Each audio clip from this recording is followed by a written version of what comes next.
Sometimes the hardest choice isn't between right and wrong. It's between safety and doing what your heart knows is right. For 15 years, Caleb Stone lived alone in the Wyoming mountains, far from people and the pain of his past. Then one frozen morning, a desperate young girl appeared at his door, holding a baby and begging him to save her brother from dangerous men. Caleb could have turned her away and kept his quiet life. But when a child needs help, some men just can't walk away. What happens next will test everything he thought he left behind and show him that running from your past doesn't mean you can escape who you really are. Before we jump back in, tell us where you're tuning in from, and if this story touches you, make sure you're subscribed, because tomorrow I've saved something extra special for you. The cabin sat in a clearing halfway up the mountain, positioned where the pine forest thinned just enough to catch the morning sun. Caleb Stone had built it with his own hands 15 years ago, each log cut and notched with the precision of a man who had nowhere else to be and nothing but time. The structure was solid, weathered by mountain winters into a silver gray that blended with the surrounding rock faces. Smoke rose from the stone chimney in a thin, steady line against the pale winter sky. Inside, the single room was sparse but meticulously organized. A narrow bed occupied one corner, covered with wool blankets and a bearskin he'd taken his second winter here. The fireplace dominated the far wall, its hearth blackened by years of constant use. Above it hung a cavalry saber, its blade tarnished but still sharp, mounted on wooden pegs. Caleb rarely looked at it anymore. Shelves lined the walls, holding supplies arranged with military precision. Tins of coffee and salt, dried beans and cornmeal, ammunition boxes, medical supplies, tools. A small table and single chair sat beneath the south-facing window. On the table rested a hand-carved wooden box, its surface worn smooth by handling over the years. Caleb never opened it, but he moved it each morning when he wiped down the table, and each evening when he set it back in its place. The winter morning routine never varied. Caleb woke before dawn, added wood to the fire from the stack beside the hearth, and put coffee on to boil. While it heated, he stepped outside into the cold that took his breath away even after all these years. The air at this elevation had a quality to it, sharp and clean, tasting of pine and snow and granite. He'd check the sky, read the clouds, feel the wind direction against his weathered face. This morning, the 20th of January by his count, the sky held that particular grey-white that promised more snow. The drifts around the cabin already stood waist-deep.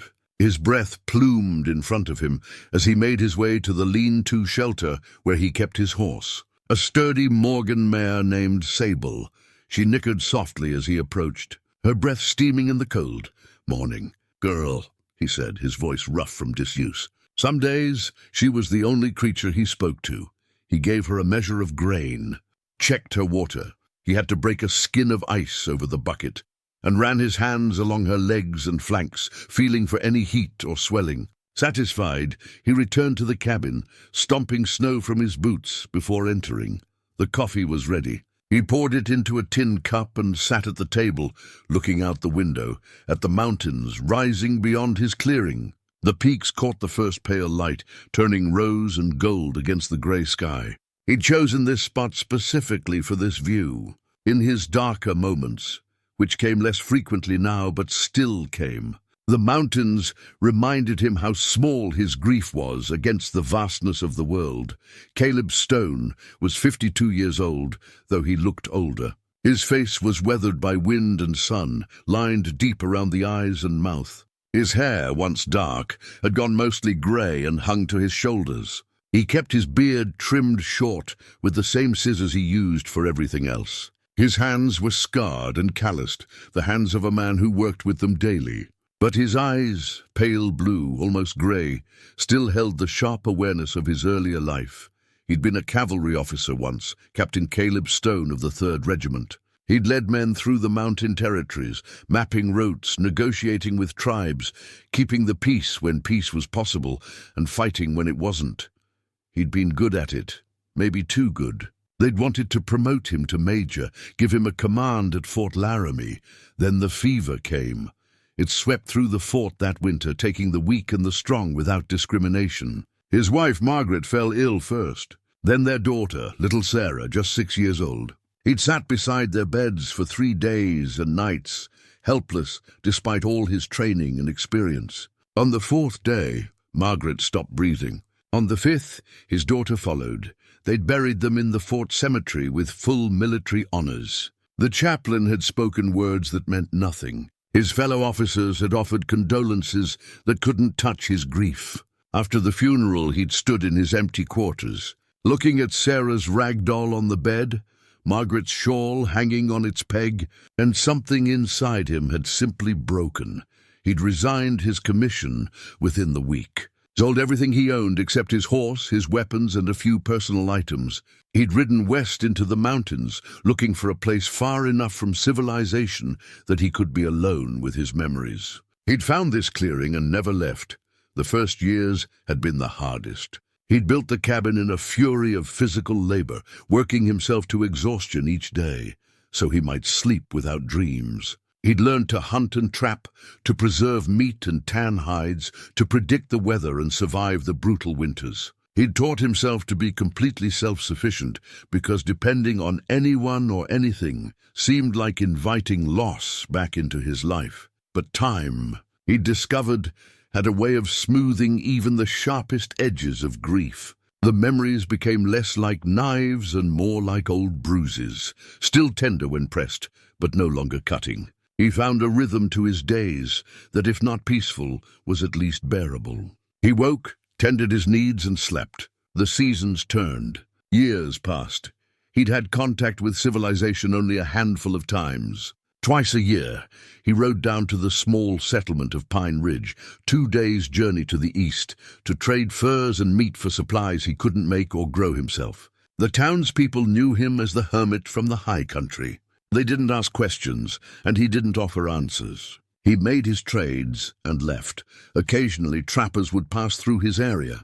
He'd share coffee if they were friendly, answer questions about the territory if asked, but he never invited them to stay longer than a night. Once a group of surveyors had come through, mapping the territory for the railroad. Their leader, a young engineer full of enthusiasm for progress, had tried to convince Caleb that civilization was coming to these mountains, whether he wanted it or not. "You can't hide from the world forever," the engineer had said. Caleb had replied, "I'm not hiding. I'm just done with it." The engineer hadn't understood, but Caleb hadn't expected him to. A man had to lose everything before he could understand why someone might choose nothing. The wooden box on his table held the last tangible pieces of his former life. Inside was his commission letter, signed by the territorial governor. A lock of blonde hair tied with a faded blue ribbon, all that remained of his daughter. A small daguerreotype of Margaret, her face serious in the way people looked in photographs, but he remembered her smile. And at the bottom, wrapped in oilcloth, letters. He'd written them in those first months of grief, addressed to Margaret, trying to explain his decision to leave, to isolate himself, to give up on the life they'd planned together. He'd never sent them, never even reread them, but he kept them, just as he kept the box on the table where he could see it. A reminder of what he'd had and what he'd lost. A reminder of why he stayed alone. The coffee had gone cold. Caleb stood, poured it out, and began preparing his breakfast. Cornmeal mush with a bit of dried venison mixed in. While it cooked, he checked his supplies. The winter had been harsh so far, but he'd prepared well. He had enough food to last until spring, enough wood stacked outside to keep the fire burning, enough ammunition if he needed to hunt. This was his life now, predictable, solitary, safe. He was eating his breakfast when he heard it. At first, he thought it was the wind.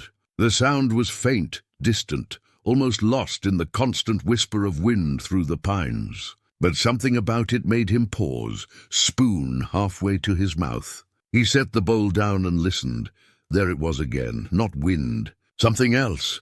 Caleb rose from the table and moved to the door, opening it to the cold morning air. The sound was clearer now, carried on the wind from down the mountain. It was rhythmic, irregular, like something moving through deep snow, something struggling. He stepped out onto the porch, his breath clouding in front of him. The mountains were silent except for that sound, growing slowly closer. His hand moved instinctively to his belt where his knife hung. Old habits, old instincts, rising up from places he thought he'd buried. The sound resolved into footsteps. Labored, desperate footsteps crunching through snow. Someone was coming up the mountain toward his cabin. Caleb's jaw tightened. In 15 years, no one had come to his door uninvited. The few travelers who passed through his territory knew enough to give the hermit a wide berth. Anyone coming here now, in the deep of winter, had to be lost or desperate, or running from something. He went back inside, strapped on his gun belt, and grabbed his rifle from beside the door. Not because he intended violence, but because a man didn't survive 15 winters alone in the mountains by being careless. He returned to the porch and waited. The figure emerged from the tree line a minute later, small, struggling through snow that came past their knees. Caleb's eyes narrowed. A child. A girl, maybe 12 or 13, wearing a coat too thin for this weather. She was carrying something wrapped in blankets against her chest. She stumbled, fell to her hands and knees, struggled up again. Even from this distance, Caleb could see she was at the end of her strength. She took 3 more steps and fell again, this time staying down. For a moment, Caleb stood frozen. Every instinct he'd cultivated for 15 years told him to go back inside, bar the door, let the world handle its own problems. Getting involved meant opening himself up to complications, to connections, to the possibility of loss. But then the bundle in her arms moved, and he heard a sound that cut through 15 years of carefully constructed isolation like a bullet through glass. A baby's cry. His feet were moving before his mind had decided. He crossed the clearing in long strides, his boots punching through the snow crust. The girl heard him coming and tried to rise again, her face desperate and frightened. "Please," she gasped. "Please, you have to help." Her eyes rolled back and she collapsed. Caleb caught her before she hit the ground, taking the weight of both her and the infant wrapped against her chest. The baby's cry intensified, thin and desperate in the cold air. "I've got you," Caleb heard himself say. "You're safe now." The words surprised him. He hadn't used them in 15 years, hadn't even thought them, but they came naturally, automatically, from some part of himself he'd thought was dead and buried with his family. He gathered both children, because that's what they were, both of them children, into his arms and carried them toward the cabin. The baby's crying cut through the mountain silence. The girl was barely conscious, murmuring something he couldn't make out. At the threshold of his cabin, Caleb Stone hesitated for just a moment. He understood, with the clarity that comes in moments of decision, that everything was about to change. If he crossed this threshold with these children, his isolation was over. His carefully constructed life of solitude and safety would be shattered. The baby cried again, and the girl's lips formed a single word: brother. Caleb stepped inside and kicked the door shut against the cold. Caleb laid the girl on his bed and unwrapped the bundle from her arms. The infant inside was perhaps 8 months old, a boy with fine blonde hair and blue eyes wide with fear and cold. His lips had a faint blue tinge that Caleb recognized immediately as the early stages of exposure. He worked quickly, stripping off the baby's damp clothes and wrapping him in the dry bearskin from the bed. He held the child close to the fire, rubbing the small limbs gently to encourage circulation. The baby's crying subsided to whimpers, then to silence as warmth began to seep back into his body. The girl was in worse shape. Her hands and feet were white with frostbite, her breathing shallow and rapid. Caleb removed her wet coat and boots, wrapped her in blankets and propped her near the fire. He knew the dangers of warming someone too quickly, so he worked methodically, checking her pulse, watching her breathing. He prepared a weak broth from venison stock and tried to get some of the warm liquid into her. She swallowed reflexively, coughed, swallowed again. Her eyes fluttered open, unfocused and confused. "Where?" she whispered. "You're safe," Caleb said. "You're in my cabin. You both are." Her eyes found the baby. now quiet and warm in his makeshift nest by the fire. Something like relief crossed her face before fear replaced it. "My brother," she said, trying to sit up. "Jacob, they're going to kill him." "Easy now," Caleb said, pressing her gently back down. "You're not going anywhere until you're warm and fed. Then you can tell me what happened. There's no time. There's always time to not die of cold," Caleb said firmly.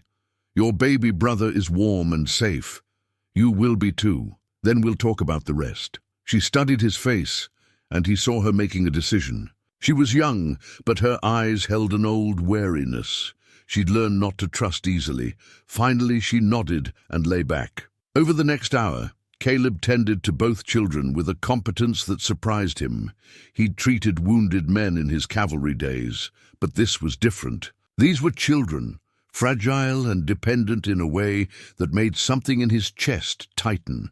He fed the girls small amounts of broth and bread. He changed the baby's wrappings and discovered the child was wearing several layers, as if someone had dressed him for a long journey. When the girl's color had returned and she could sit up without trembling, Caleb pulled the chair close to the bed and sat down. "What's your name?" he asked. "Emma," she said. "Emma Holloway. This is my baby brother Thomas. I'm Caleb Stone, and I need you to tell me what happened, Emma. All of it." She looked down at her hands, now bandaged where the frostbite had been worst. When she spoke, her voice was quiet but steady. "They killed my father 4 days ago.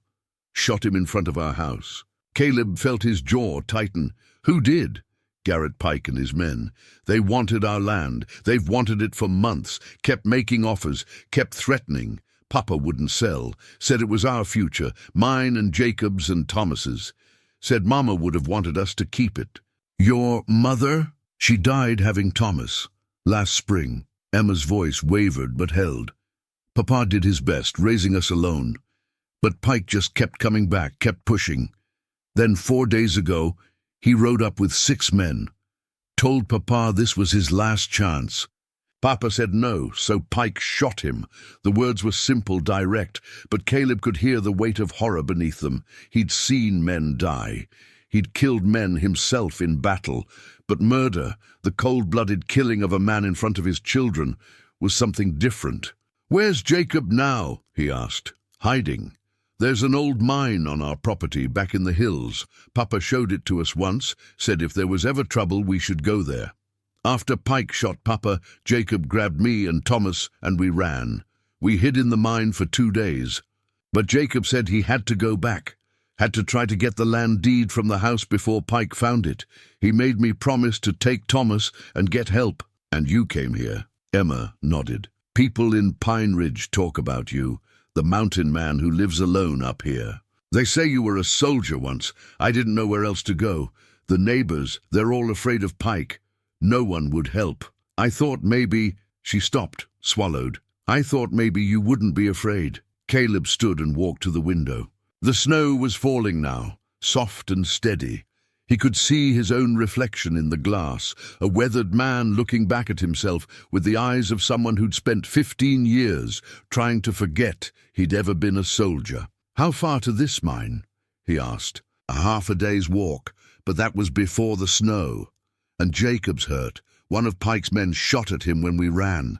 The bullet grazed his shoulder, so he's wounded, alone, and being hunted by 6 armed men who've already killed once. 5 men now," Emma said quietly. "Jacob shot one of them when they came to the mine.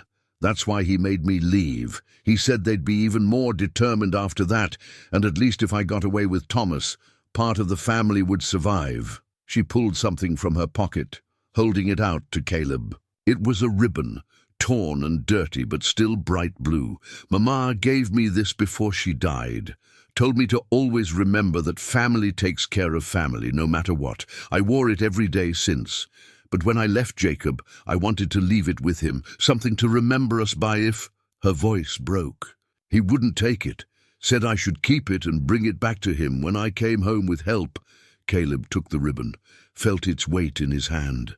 Such a small thing, representing such enormous hope. He thought of the lock of blonde hair in his wooden box, the last tangible piece of his daughter. Some things became precious not because of what they were, but because of what they meant. "Mr. Stone," Emma said, and there was steel in her young voice now. "I walked for 2 days through snow carrying my baby brother because I had nowhere else to go and no one else to ask. I know you don't know us. I know you've got no reason to help. But Jacob is 16 years old, and he's alone and hurt, and those men will kill him. He's all the family I have left except Thomas. So I'm begging you, please, save my brother." Caleb looked at her, this girl barely into her teens, who'd carried an infant through a blizzard to find help, who'd had the courage to do what none of the adults in Pine Ridge would do, who stood in his cabin, wearing his bandages, and still had the strength to beg for her brother's life. Every instinct told him to say no, to give her food and shelter, maybe point her toward the territorial marshal 3 days' ride east, but to stay out of it himself. He'd given up the life of protecting others. He'd resigned that commission 15 years ago, along with everything else, but when he looked at Emma's face, he saw his own daughter's determination. When he heard Thomas make a small sound by the fire, he heard the echo of the family he'd lost. And when he thought of a 16-year-old boy alone and wounded in a mine, waiting for either rescue or death, he felt something stir in his chest that he'd thought was long dead. He thought of the wooden box on his table, of Margaret's face in the daguerreotype, of the life he'd chosen to leave behind. And he realized that maybe you could run from your past, but you couldn't run from who you were at the core. "How many men did you say?" he asked. Emma's eyes widened. 5 now. But Pike is the worst. "I know what he is," Caleb said quietly. He'd known men like Garrett Pike in his cavalry days, men who took what they wanted and killed anyone who stood in their way, men who understood only strength and force. He walked to the fireplace and reached up, lifting the cavalry saber from its pegs. The blade caught the firelight, still sharp despite 15 years of neglect. He held it, feeling the familiar weight, the balance. It fit his hand like it had never left. "I'll bring your brother back," he said, and he watched hope bloom in Emma's eyes like a flower in snow. "But after that, you're on your own. I'll get him to safety, but then I'm done. You understand?" Emma nodded, too overcome to speak. Caleb turned away, already running through what he'd need. Weapons, ammunition, food, rope, medical supplies. He'd have to travel light and fast. The snow would slow him down, but it would also make tracking easier. He could follow Emma's trail backward to the mine.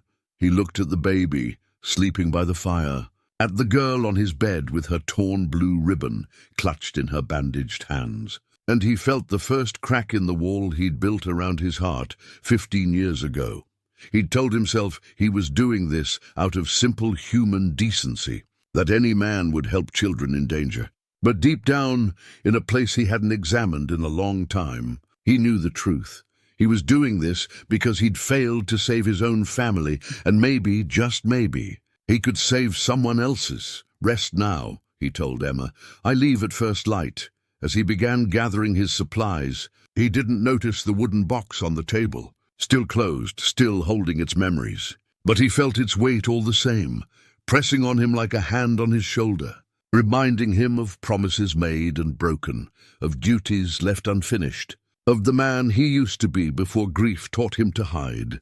The night passed slowly. Caleb worked by firelight, preparing for a journey he'd sworn never to make again. He cleaned his weapons with the methodical care of a man who understood that in the wilderness your tools meant the difference between life and death. The cavalry saber received special attention. He sharpened it on his whetstone, the rhythmic scrape filling the cabin with a sound he hadn't heard in 15 years. Emma slept fitfully, occasionally crying out in her sleep. Each time, Caleb would check on her, adjusting her blankets or adding wood to the fire. Thomas woke twice, hungry and confused. Caleb warmed goat's milk he kept for emergencies and fed the baby with a patience that surprised him. The child's small hand wrapped around his finger as he drank, and Caleb felt something twist in his chest. By the time grey light began seeping through the window, he was ready. His rifle was loaded and cleaned, his revolver checked and holstered. He'd packed a saddlebag with dried meat, hardtack, ammunition, rope, and medical supplies. The cavalry saber hung from his belt, its weight familiar and strange at the same time. Emma was awake when he came to check on her one last time. Her eyes were clearer this morning, though dark circles shadowed them. "You're really going," she said. "It wasn't a question. I gave you my word." Caleb knelt beside the bed. "I need you to tell me everything you remember about the mine. Every detail. The approach, the terrain, where Pike's men might be positioned." Emma sat up, wincing at the pain in her frostbitten feet. "The mine is in a ravine on the north side of our property. There's only one main approach, through a narrow gap in the rocks. But there's a game trail that comes in from the east. Harder to follow, but it would put you above the mine entrance." "Good. What about cover? Places to watch from?" "There's a ridge about 200 yards out. Lots of boulders and scrub pine. That's where Jacob shot their man from." Caleb nodded, filing away the information. "Pike's men. What can you tell me about them?" "They're ranch hands mostly. Ben Pike hired after he came to the valley last year. They do whatever he tells them. The one Jacob shot was named Dawson. He was the meanest of them, always looking for a fight." She paused. "The others are scared of Pike. You can see it in their faces when he gives orders." "Scared men are dangerous," Caleb said. "They'll do things they wouldn't normally do just to stay in his good graces." He stood, adjusting his gun belt. "I'm going to bar the door when I leave. Don't open it for anyone but me. I'll knock 3 times, pause, then twice more. That's how you'll know it's safe. How long will you be gone?" "If everything goes right, 2 days. 3 at most." He didn't add what they both knew, that if things went wrong he might not come back at all. Emma reached out and caught his hand. Her grip was surprisingly strong. "Thank you," she whispered. "For not turning us away." Caleb looked down at her, this brave girl who'd walked through hell to save her brother. "You did the hard part," he said. "You got here. You survived. Now take care of your brother and trust me to do what needs doing." He gently pulled his hand free and went to where Thomas slept by the fire. The baby was warm and peaceful, one small fist curled against his cheek. Caleb stood looking down at him for a long moment, remembering another child, another time. Then he turned away before the memories could take hold. At the door, he paused and looked back at the cabin. Emma was watching him with those old young eyes. The fire crackled. The wooden box sat on the table, silent and waiting. This room had been his entire world for 15 years, and now he was walking away from it toward violence and danger and all the things he'd promised himself he'd left behind. "Bar the door," he said again. Then he stepped out into the cold dawn.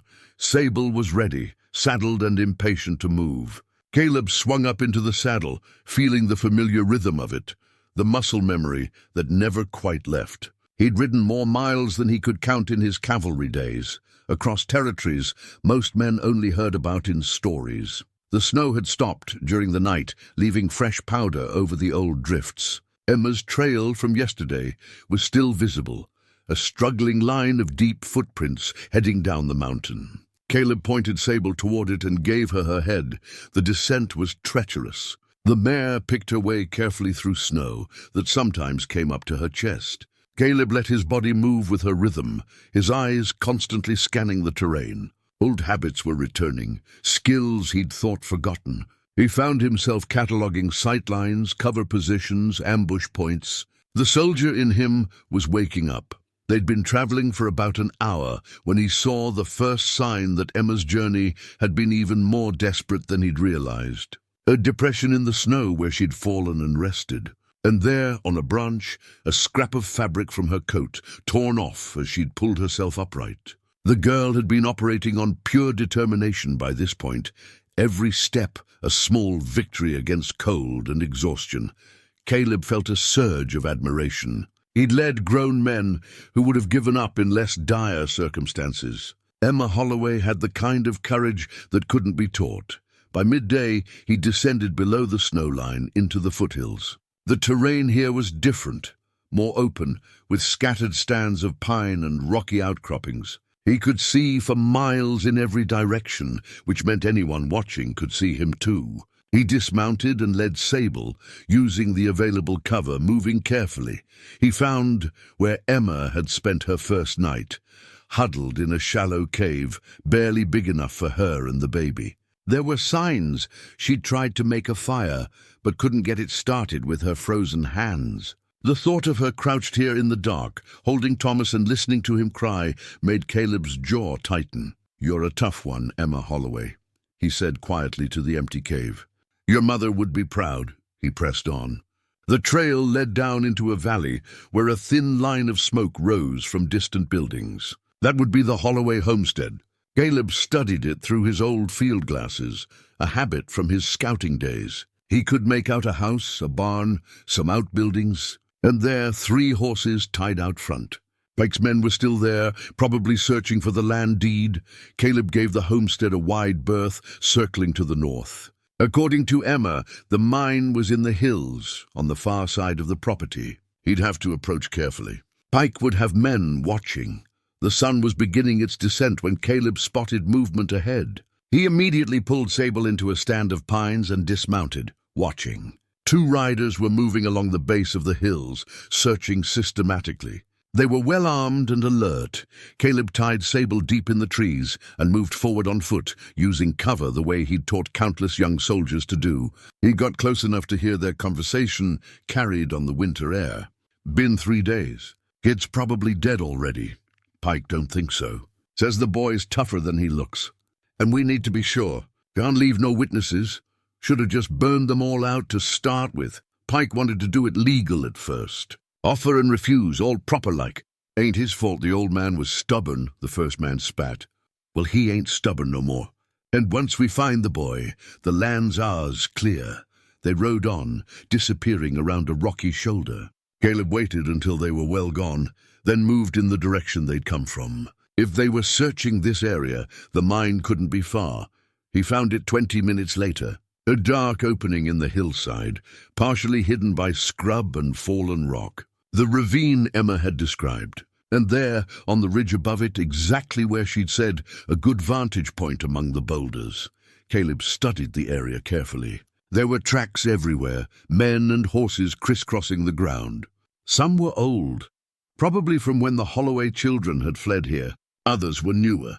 Pike's men had been here searching, but he also saw signs they'd been careful. No one had gone into the mine itself, at least not recently. They were watching it, waiting for Jacob to come out or make a mistake, which meant the boy might still be alive in there. Caleb settled into a position in the rocks and waited for dark. Patience was a skill he'd learned long ago and never forgotten. The sun sank lower, painting the hills gold and red. Shadows stretched and merged, and Caleb Stone, who'd spent 15 years alone on a mountain, prepared to step back into a world of violence he'd thought he'd left behind. He touched the cavalry saber at his belt, feeling its cold metal through his glove. Above him, the first stars were appearing in a darkening sky, somewhere in the mine ahead. A boy was waiting, hoping, maybe praying. Caleb meant to make sure those prayers got answered. Full darkness brought a cold that settled deep into the bones. Caleb waited in his rocky perch, watching the mine entrance and the surrounding terrain. His breath came in small controlled puffs that he was careful to minimize. In his cavalry days, he'd learned that on a quiet night, even breathing could give away a position. 2 more riders appeared just after sunset, joining the patrol pattern. That made 4 men he'd identified, which meant there was at least 1 more somewhere, probably with Pike himself. The men were systematic, but not particularly skilled. They rode the same routes, checked the same positions. Caleb could have slipped past them easily, but first he needed to know what had happened to the boy's father. Emma had said he was shot at their homestead, but Caleb needed to see for himself. Bodies told stories if you knew how to read them. And something about Emma's account had stuck in his mind. Pike had wanted to do it legal at first. Men like Pike didn't bother with legality unless there was something to be gained from it. When the patrol riders moved off to the far end of their circuit, Caleb descended from his position and made his way toward the Holloway homestead. He moved like a ghost through the darkness, using every bit of cover, stopping frequently to listen. The skills came back so naturally, it was as if 15 years had evaporated like morning fog. The homestead was dark when he reached it. The horses he'd seen earlier were gone, probably back to wherever Pike kept his men housed. Caleb circled the property twice before approaching, making sure it was truly empty. Then he moved in. The house door hung open, swinging slightly in the night breeze. Caleb slipped inside, waiting for his eyes to adjust to the deeper darkness. When they did, he saw the chaos of a search. Drawers pulled out, furniture overturned, floorboards pried up. They were looking for something. The land deed, most likely. He found the body behind the house, partially covered by snow that had fallen since the killing. Caleb knelt beside it, brushing away the snow with a gentleness that would have surprised anyone who'd seen him. The man had been shot twice, both times in the chest. Close range, judging by the powder burns visible even in the starlight. The killer had wanted to be sure. The dead man's face was peaceful, despite the violence of his death. He looked to be in his 40s, weathered by hard work and sun. His hands were calloused, a workingman's hands. Hands that had held his children, built his home, worked his land. Caleb searched the body carefully. The pockets had already been turned out, but he found something the searchers had missed. Clutched in the dead man's right hand, hidden beneath the body, was a pocket watch. The crystal was cracked, and there was blood on the gold case, but when Caleb held it to his ear, he could hear it still ticking. He opened it. Inside the case was an inscription. To James, with love eternal, Sarah, and tucked behind the mechanism, a small photograph of a woman holding a baby. The woman had kind eyes and a gentle smile. Sarah Holloway, who died bringing Thomas into the world. Caleb felt something hard and cold settle in his chest. This watch represented everything these people had fought for: family, future, hope. And Pike had snuffed it out with 2 bullets because he wanted land. He slipped the watch into his pocket. The children would want it, proof their father had fought to the end, evidence of what had been taken from them. As he turned to leave, something else caught his eye. Scratched into the frozen ground beside the body, barely visible, were letters. James Holloway had used his last moments to write something. Caleb struck a match, cupping it carefully, and read the words, "Deed in wall," so the father had hidden it, and died trying to leave a message about where. Caleb extinguished the match and looked back at the house. If the deed was still there, if Pike's men hadn't found it, that piece of paper might be the only thing keeping Jacob alive. Pike needed that deed to make his claim legal. Until he had it, he couldn't risk leaving witnesses. Caleb returned to the house and began a more careful search. The walls had been punched full of holes, where Pike's men had checked for hiding places, but they'd done it haphazardly, without system. Caleb worked methodically, section by section, tapping and listening. He found it in the bedroom, behind a board that had been carefully cut and fitted back into place. So carefully that even knowing it was there, it took him 10 minutes to locate the right section. Inside the hollow space was an oilskin packet. Caleb opened it carefully. Inside was the land deed, legal and proper, signed and witnessed. 160 acres, including mineral rights and water access. He understood immediately why Pike wanted it so badly. This land was worth a fortune to the right buyer. But there was more in the packet. Letters from the land office, a survey map, and Caleb felt his blood run cold, a wanted poster. The face on the poster was labeled Clayton Garrett, and the charges included murder, theft, and fraud across 2 territories. The reward was $500. The man Emma knew as Garrett Pike was already a wanted killer, operating under a false name. Caleb stared at the poster in the dim light filtering through the window. This changed everything. Pike wasn't just a land grabber. He was a fugitive who'd recreated himself in this valley. If his real identity became known, he'd hang, which meant he couldn't afford to leave any witnesses at all. Jacob Holloway wasn't just in danger. He was as good as dead if Pike found him. Caleb carefully repacked the oilskin and tucked it inside his coat. Then he erased all signs of his presence and slipped back out into the night. He had what he'd come for, but the knowledge sat heavy in his gut. This wasn't going to end with a simple rescue. Pike would hunt these children to the ends of the earth to protect his secret. The return trip to the mine area took him an hour of careful movement. The patrols had changed, fresh men replacing the earlier riders. These were more alert, more thorough. Caleb had to use every trick he knew to avoid detection. He finally reached his earlier position in the rocks as the night deepened toward its darkest hour. Below him, the mine entrance was a black mouth in the hillside. No light showed from within, but Caleb's instincts told him Jacob was in there somewhere, hurt and scared and running out of time. The question was how to reach him without alerting Pike's men. Caleb studied the terrain, running through possibilities. A frontal approach was suicide. The mine entrance was exposed, easily watched. But Emma had mentioned the mine had been worked years ago. Old mines often had multiple entrances, ventilation shafts, collapsed sections that created new openings. He needed to scout the area properly, and he needed to do it without being seen, as he considered his options. One of the patrol riders passed close enough that Caleb could hear him muttering to himself about the cold. The man was young, probably no more than 25, and clearly unhappy with his assignment. He kept looking back toward where the lights of town would be, as if wishing he were there instead of here. An idea formed in Caleb's mind. It was risky, but everything about this situation was risky. The patrol patterns were regular, predictable. There was a gap of about 15 minutes between passes. If he timed it right, he could use that gap. But first, he needed to know more about the mine's layout. He needed to talk to someone who knew this area. And there was only one person available.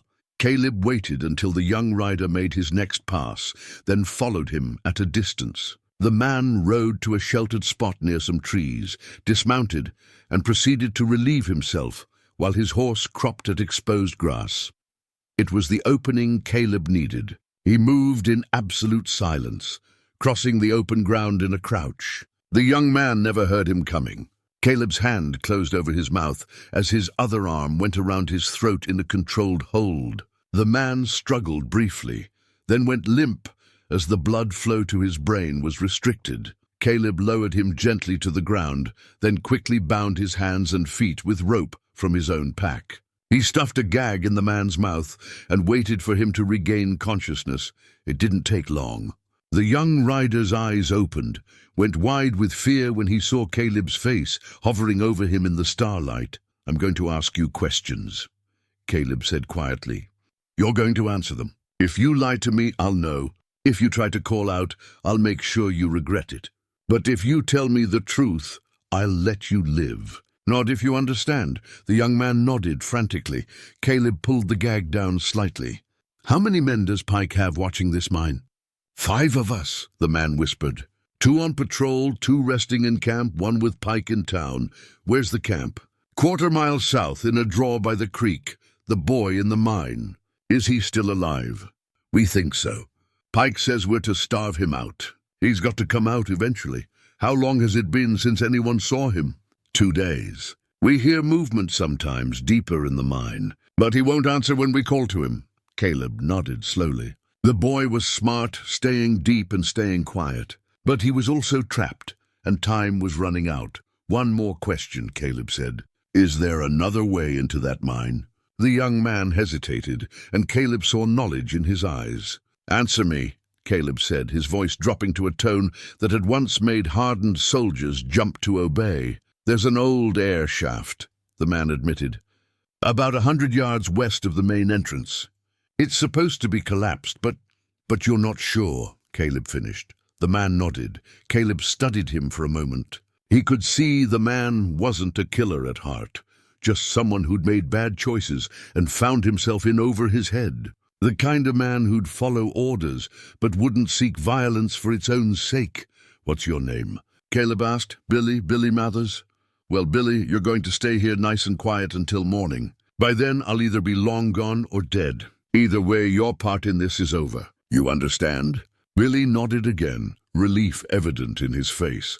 Caleb replaced the gag and checked the bindings. They'd hold until morning, but weren't tight enough to cause permanent harm. Then he took Billy's horse, mounted up, and rode toward the western end of the ravine. The pocket watch in his coat seemed to tick louder with each step, counting down the seconds until dawn, until discovery, until violence became inevitable.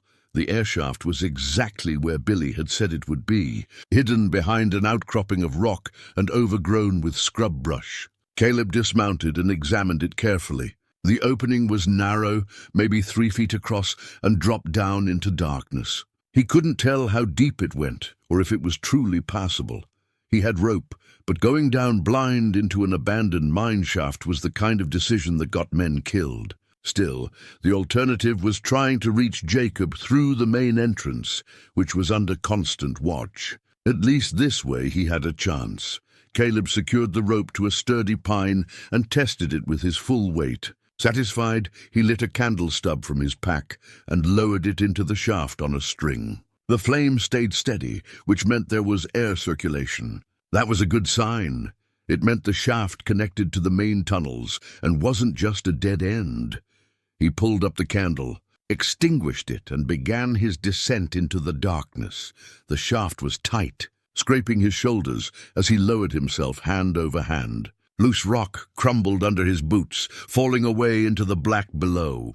He counted his progress by arm lengths, trying to judge how deep he'd gone. 20 feet, 30, 40, his boots finally hit solid ground at what he estimated was about 50 feet down. He descended into a narrow tunnel, the walls rough-hewn rock that showed the marks of old tools. The air was cold and damp, smelling of earth and stone and the peculiar metallic scent of mineral deposits. Caleb took out his candle again and lit it, shielding the flame with his hand. The tunnel stretched away in both directions, disappearing into darkness. He oriented himself as best he could, trying to remember the position of the main entrance relative to where he'd descended. If his sense of direction was right, the main tunnel should be to his left. He moved slowly, testing each step before putting his full weight down. Old mines were death traps, even when they'd been properly maintained, and this one had been abandoned for years. Timbers sagged under the weight of earth above. In places, sections of the ceiling had partially collapsed, forcing him to crawl over piles of rubble.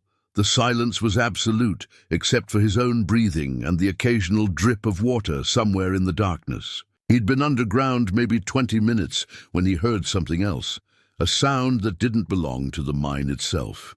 Caleb froze, every sense straining. There it was again, a scraping sound like boot leather on stone. Someone was ahead of him in the darkness, moving slowly and carefully.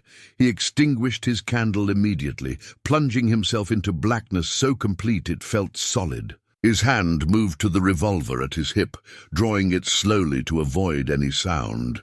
He controlled his breathing, making it shallow and silent.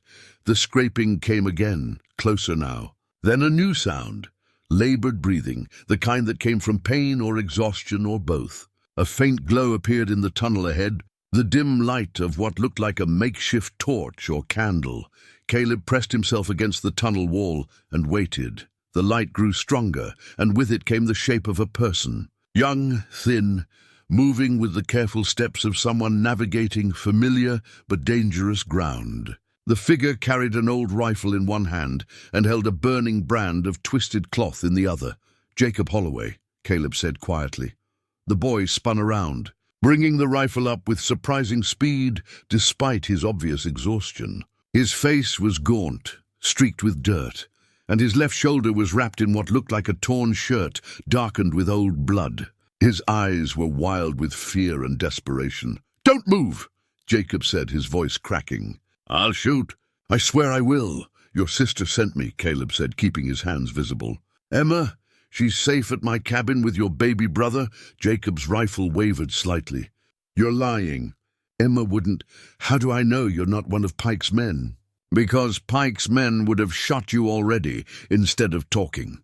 Caleb slowly reached into his coat. "I'm going to show you something. Don't shoot me for it." He pulled out the blue ribbon, holding it so the light caught it. "Emma wore this in her hair when she came to me. She said your mother gave it to her. Said to remember that family takes care of family." The rifle lowered a fraction.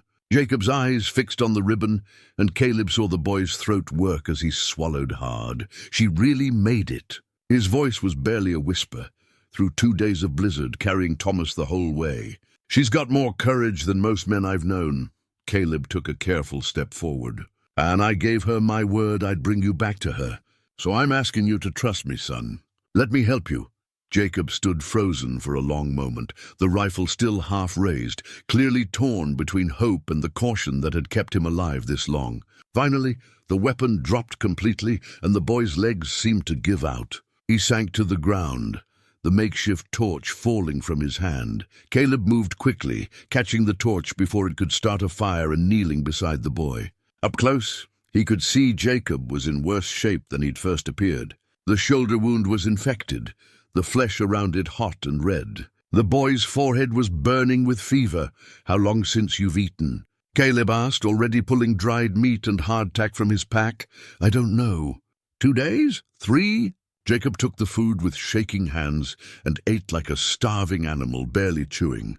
I had some supplies when we first came here, but they ran out. I've been drinking water that seeps through the rocks, but there's no food. I was going to have to try to slip past Pike's men tonight or die in here. Well, you're not doing either now. Caleb examined the shoulder wound by the light of the torch. The bullet had grazed deep, tearing a furrow through muscle. It needed proper cleaning and stitching, but that would have to wait. This is infected. We need to get you out of here and get you proper treatment. They're watching the entrance. I've tried 3 times to leave. Each time they were there waiting. I know. I came in through an old air shaft.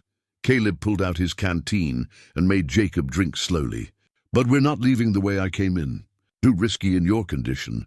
Then how? First, I need to see what you know about this mine. Your father must have explored it before. Did he leave any maps? Any notes? Jacob's eyes widened.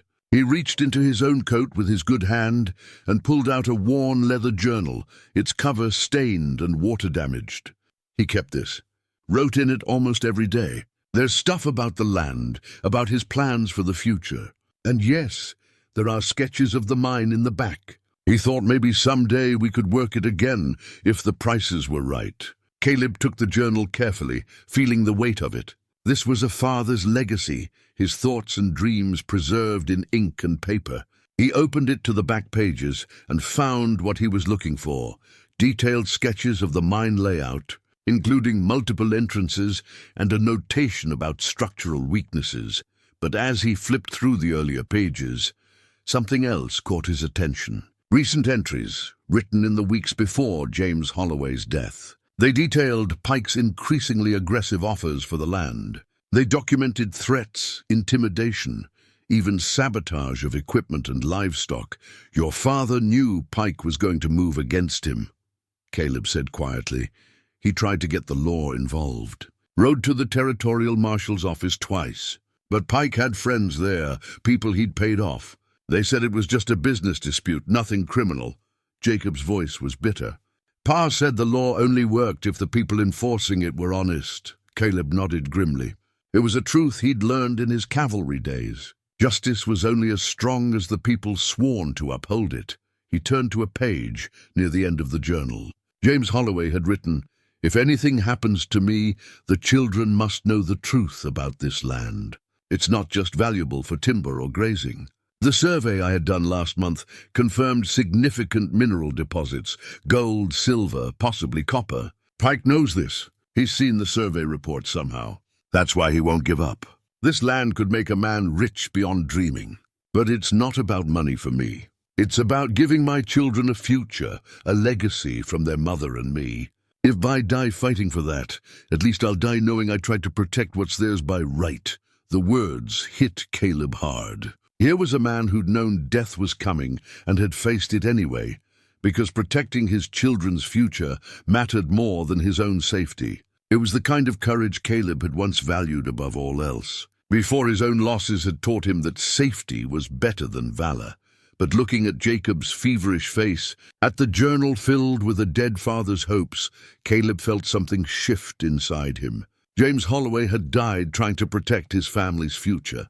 Emma had walked through a blizzard to save her brother. And Jacob had stayed in this cold, dark hole, wounded and starving, rather than surrender. These children had more courage than most men Caleb had known. "Your father was a good man," Caleb said, "and he'd be proud of what you've done. What you've all done." Jacob's eyes filled with tears. "I should have fought them. When they shot Pa, I should have. You did exactly what your father wanted you to do. You protected your sister and brother. You stayed alive. That took more strength than fighting would have." Caleb handed the journal back. "Now we're going to make sure that strength wasn't wasted. We're getting you out of here." He studied the mine sketches again, formulating a plan. The main entrance was too well watched. The air shaft he'd come down was too difficult for Jacob in his condition. But there was another possibility marked on the map, a collapsed section that had created a new opening on the far side of the hill. "Can you walk?" Caleb asked. "I'll crawl if I have to."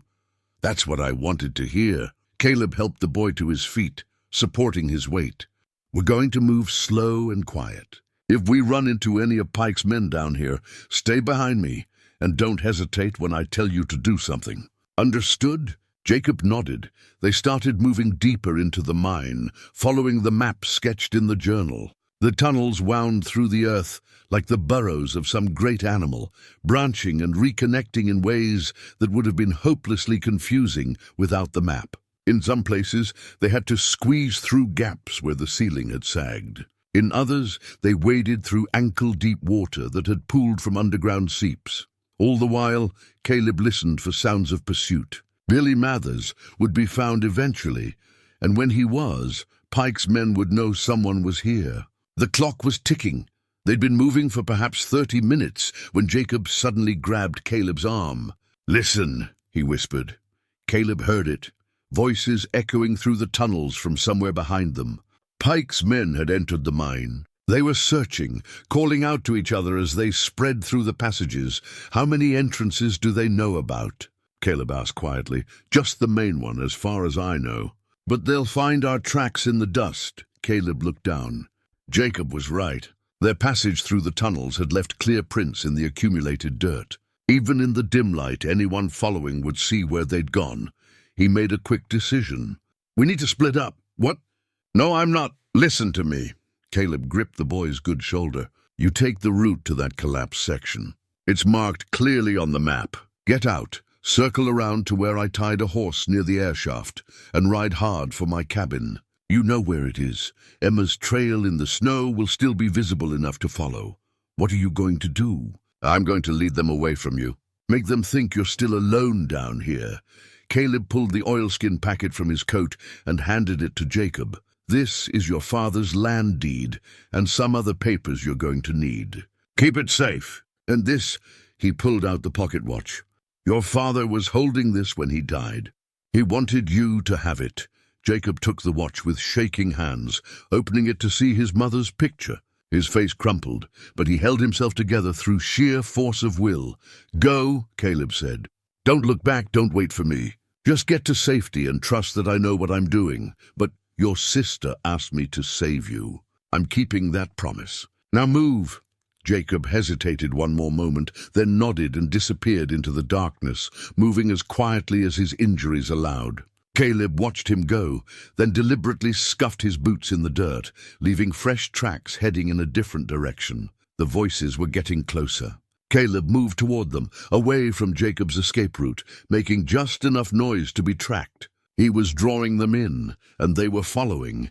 Caleb led them deeper into the mine, using every trick he knew to stay just ahead of pursuit. He'd leave clear signs in one direction, then double back and take another tunnel. He'd knock over support timbers to create obstacles. Once he even fired a shot into the darkness behind him, the muzzle flash and report echoing through the tunnels like thunder, sending Pike's men scrambling for cover while he slipped away.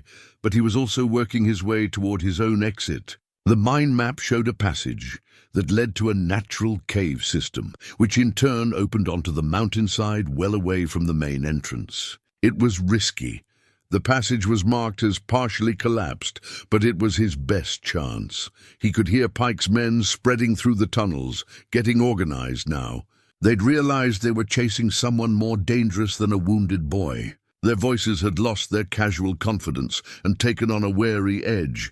"Who the hell is down here?" one of them called out. "Doesn't matter," another voice responded. Pike said no witnesses. "That means whoever it is dies in here." Caleb kept moving. The passage to the cave system should be just ahead, according to the map. He rounded a corner and found it, a narrow opening half filled with rubble. Beyond it, he could see natural rock formations instead of hewn walls. The cave system. He squeezed through the gap, pulling himself over loose rock that shifted treacherously beneath him. Halfway through, his coat caught on something. He heard fabric tear as he wrenched himself free. Behind him, the voices were getting closer. They'd heard the noise. "Over here!" He went this way. Caleb emerged into a larger space, a natural cavern formed by water over countless years. Stalactites hung from the ceiling like stone icicles. His torch reflected off wet rock surfaces, creating shifting patterns of light and shadow. He could see multiple openings leading away in different directions.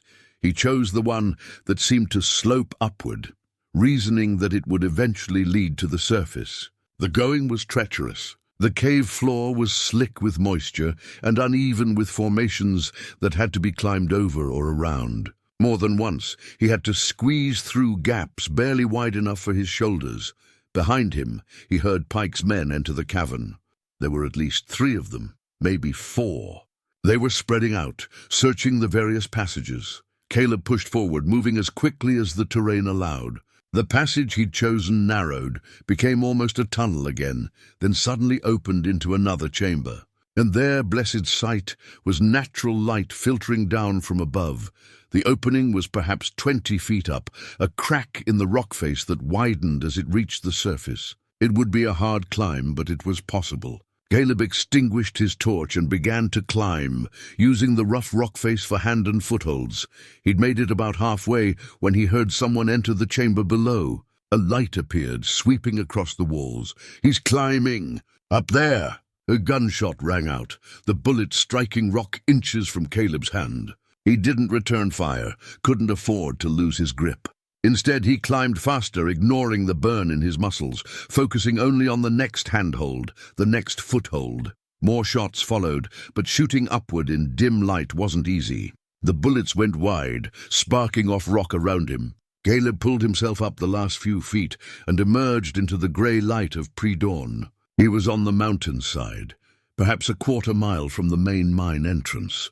Below him, he could hear Pike's men cursing and arguing about whether to follow. The climb would be difficult for them, especially in the dim light of their torches. Caleb didn't wait to see what they'd decide. He oriented himself and started moving, using the terrain for cover. The horse he'd taken from Billy Mathers should still be tied near the air shaft. If Jacob had followed his instructions, the boy would be there or already gone. The first rays of sunlight were breaking over the eastern peaks when Caleb reached the location. The horse was there, but there was no sign of Jacob. Good. The boy had made it out and was on his way to safety. Caleb untied the horse and swung into the saddle. He needed to get back to his cabin, make sure the children were safe, and then the thought stopped him cold. And then what? He'd promised Emma he'd bring Jacob back, and he would.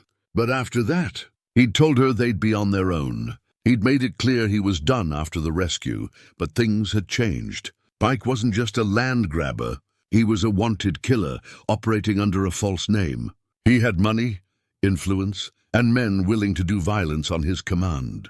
Even if Caleb got the children to safety, how long would they stay safe? Pike couldn't afford to let them live. Not with what they knew. The realization settled over Caleb like a weight. This wasn't going to end with a simple rescue. It was going to end with Pike dead or behind bars, or with the children dead. There was no middle ground.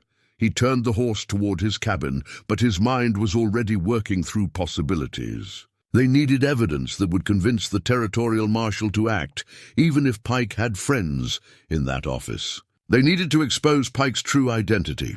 They needed... The sound of hoofbeats interrupted his thoughts. Multiple riders coming fast from the direction of the mine. Pike's men had gotten out and mounted up. They were coming after him. Caleb urged his horse into a gallop, heading for the high country where he had the advantage. The terrain here was his domain. He'd spent 15 years learning every trail, every pass, every hiding place. Pike's men were good riders, but they didn't know this land the way he did. The chase led up into the mountains, through stands of pine and across snow-covered meadows. Caleb could hear them behind him, gaining slightly on the straightaways, but losing ground when the terrain got rough. He led them higher into areas where the air thinned and the cold bit deeper. He needed to lose them completely, get back to his cabin without leading them there. The last thing he wanted was Pike's men finding where he'd hidden the children.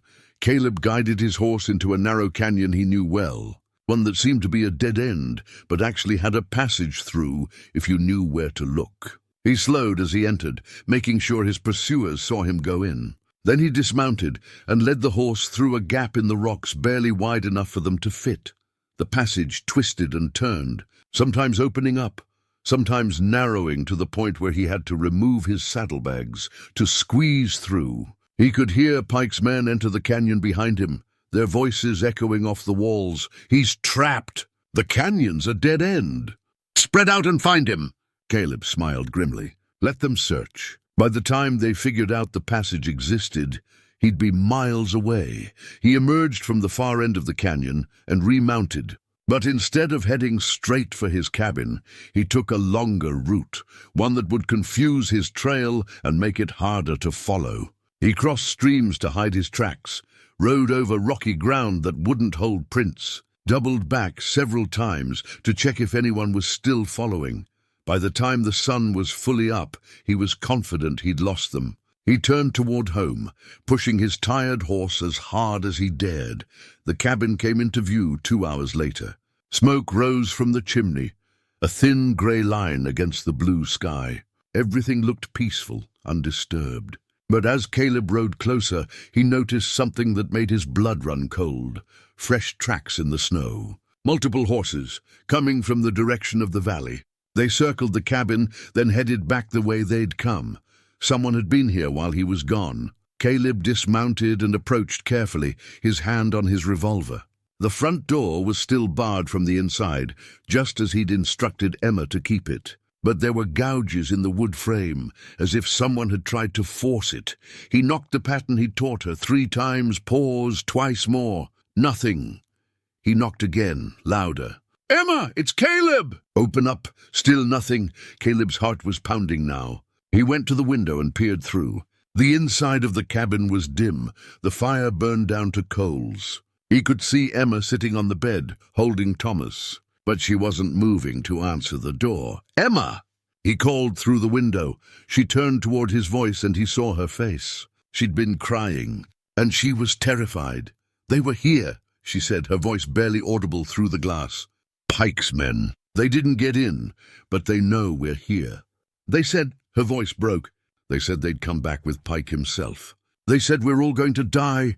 Before Caleb could respond, he heard something that turned his blood to ice. Hoofbeats, multiple horses, coming up the trail toward his cabin. And this time, there was no mistaking the sound. These weren't the scattered pursuers he'd led into the mountains. This was an organized group, riding with purpose. Caleb turned and saw them emerging from the tree line. 6 riders spread in a line. And at their center, mounted on a large black horse, was a man who could only be Garrett Pike. Pike reined in about 50 yards from the cabin. He was a big man, broad-shouldered and confident in the saddle. His face was weathered but handsome, with the kind of easy smile that made people trust him right up until he put a knife in their back. He wore expensive clothes and good weapons, the appearance of a successful rancher. But Caleb could see the truth beneath the surface. This was Clayton Garrett, wanted killer. The smile didn't reach his eyes, and those eyes were the cold, flat eyes of a predator. "Well now," Pike called out, his voice carrying easily across the distance. "Looks like we've got ourselves a situation here." Caleb said nothing, just watched and calculated. 6 men, including Pike, all armed. His rifle was in the cabin, but he had his revolver and knife. Not good odds, but he'd faced worse. "I'm going to guess you're the one who's been causing all this trouble," Pike continued. "The one who helped the boy escape. That was impressive work, friend. Real impressive. But it was also real stupid. State your business and move on, Caleb said, his voice steady. You're on my land, Pike laughed. Your land? Friend, you're squatting on public territory. You've got no more claim to this spot than I do. But I'm not here to argue property rights. I'm here for those children. See, they've got something that belongs to me, and I aim to get it back. The land deed belongs to them. Their father died for it. Their father died because he was stubborn. I offered him good money, more than fair. He chose to refuse. Pike's smile faded slightly. But that's history now.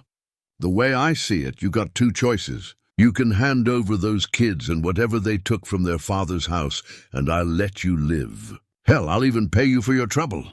Or you can try to be a hero, and I'll bury you right here along with them. Caleb looked at the men flanking Pike. They were hard cases, all of them, men who'd chosen this life. But he could also see uncertainty in some of their faces. They'd signed up to intimidate and steal, maybe rough some people up. They hadn't signed up to murder children. Third option, Caleb said. You turn around and ride away.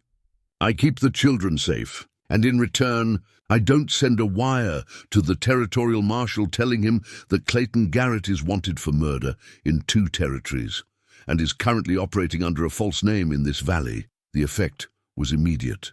Pike's smile disappeared completely. His men shifted in their saddles, confused. One of them said, Clayton who? Boss, what's he talking about? Pike's hand moved to his gun, but he didn't draw. Not yet. That's an interesting story, friend. Where'd you hear a thing like that? Found a wanted poster. In the Holloway house. James Holloway knew exactly who you were. That's why you had to kill him, isn't it? Not just for the land. Because he could expose you. You're making a big mistake, Pike said, his voice dropping to something dangerous. A real big mistake. The mistake was yours. You should have left this valley the moment you knew someone had discovered your secret. Instead, you killed a man and orphaned 3 children. Now those children are under my protection. And I'm telling you one last time, ride away while you still can. Pike studied Caleb for a long moment. Then he smiled again, but there was no warmth in it at all. I know who you are too. Asked around about the hermit in the mountains. Captain Caleb Stone, late of the 3rd Cavalry. War hero, respected officer. Then your family died, and you ran away to hide up here. He leaned forward in his saddle. You've been out of the fight for 15 years, Captain. You think you can take on 6 men? You think that rusty sword on your wall is going to save you? I think you should ask Billy Mathers how rusty I am, Caleb said. Oh, wait, you can't, because he's tied up in the woods where I left him. That got a reaction. Pike's jaw tightened. He glanced at his men, doing a quick count, realizing one was missing. Last chance, Caleb said. Right away. Pike's hand dropped to his gun. No, I don't think so. The standoff held for 3 heartbeats. Then everything happened at once. Pike drew his gun, and Caleb dove behind the woodpile as bullets tore through the air where he'd been standing. The cabin window shattered as Pike's men opened fire. Inside, Emma screamed. Caleb came up from behind cover and fired twice, dropping one of Pike's men from his saddle.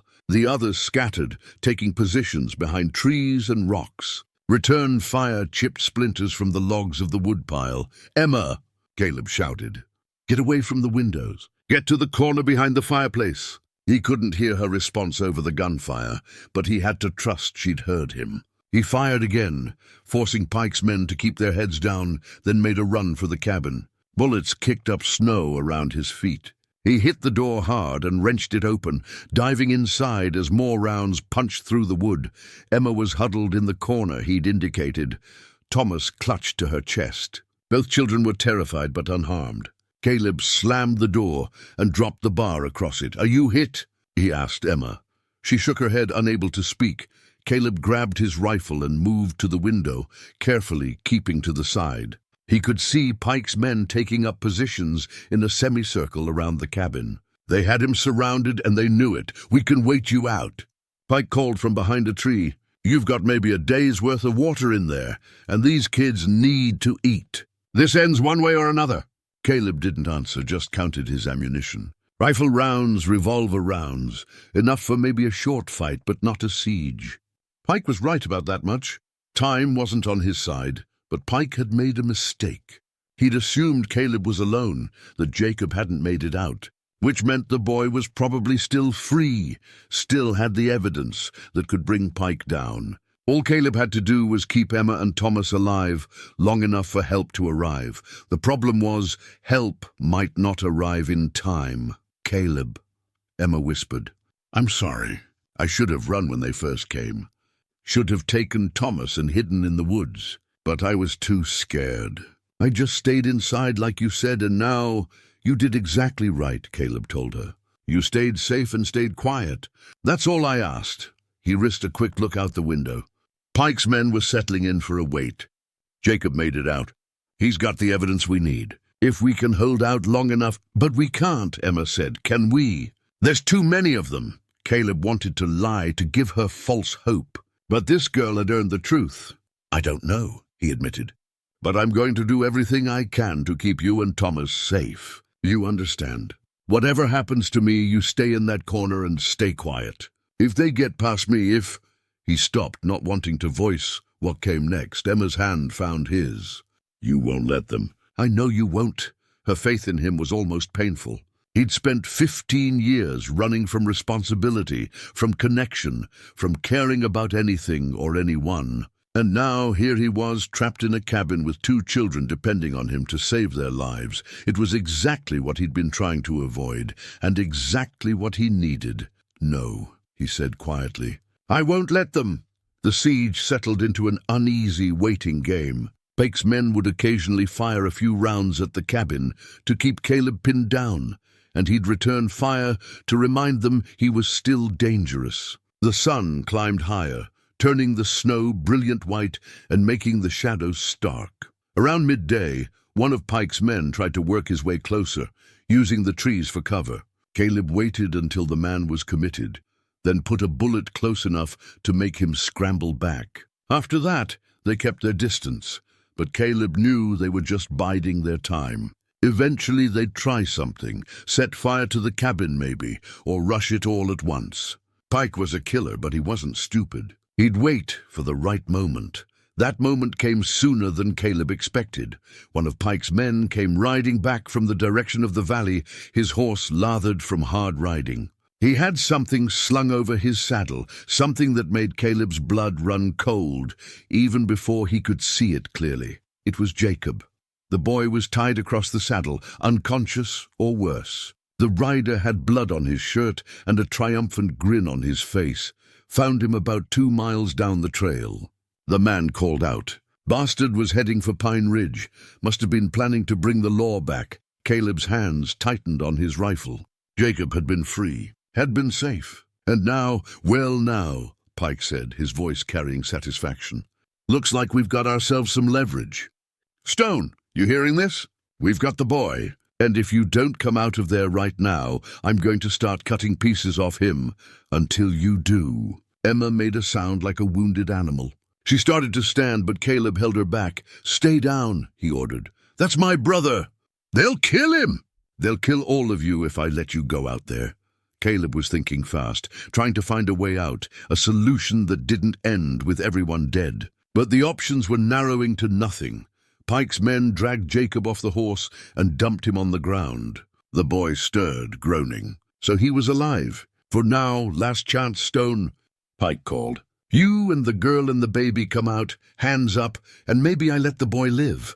Maybe I let you all live. But you've got about 10 seconds before I start getting creative with this knife. Caleb looked at Emma's desperate face, at baby Thomas, who'd started crying from all the noise and fear. He looked at Jacob lying in the snow, hurt and helpless. And he made his decision. I'm coming out. He called, Don't hurt the boy. I'm coming out. Caleb, no. Emma grabbed his arm. Listen to me, he said urgently. When I go out there, Pike's going to be focused on me. That's when you take Thomas and you run. There's a root cellar under the floor, behind the bed. You get in there and you stay hidden until it's safe. You understand? I can't leave you. Yes, you can, because I'm giving you a chance, and I need you to take it. He pulled something from his pocket and pressed it into her hand. It was the key to his wooden box. If I don't make it, you open that box. Inside are letters I wrote. They'll explain. He stopped, not sure what they'd explain. Just read them. and know that I'm sorry I couldn't save your family. But I tried. I swear I tried." Before Emma could respond, Caleb stood and walked to the door. He laid down his rifle and revolver, keeping only his knife hidden at his back. Then he lifted the bar and stepped out into the cold sunlight, his hands raised. Pike's men immediately surrounded him, patting him down and finding the knife. They took it and shoved him forward toward where Pike stood beside Jacob's unconscious form. "Smart choice," Pike said. "Stupid but smart. You just saved the boy's life. For now, let them go," Caleb said. "The children. You can have me, have whatever you want. But let them go," Pike laughed. "You're not in a position to negotiate.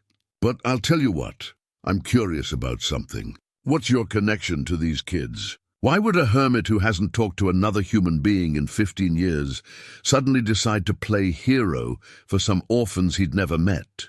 Because it was the right thing to do. The territorial marshal's name was Henry Blackwood, and he was the kind of lawman Caleb remembered from his cavalry days, honest, competent, and not easily intimidated. He'd brought 12 deputies with him, all well-armed and professional. Pike and his remaining men were disarmed and bound. The bodies of the fallen were covered with blankets, and Caleb stood on his porch with the 3 children, watching it all unfold with a sense of unreality. Marshal Blackwood approached, removing his hat respectfully. "Captain Stone, I'm Marshal Blackwood. The boy here," he gestured to Jacob, who was sitting on the porch steps with Emma tending to his wounds.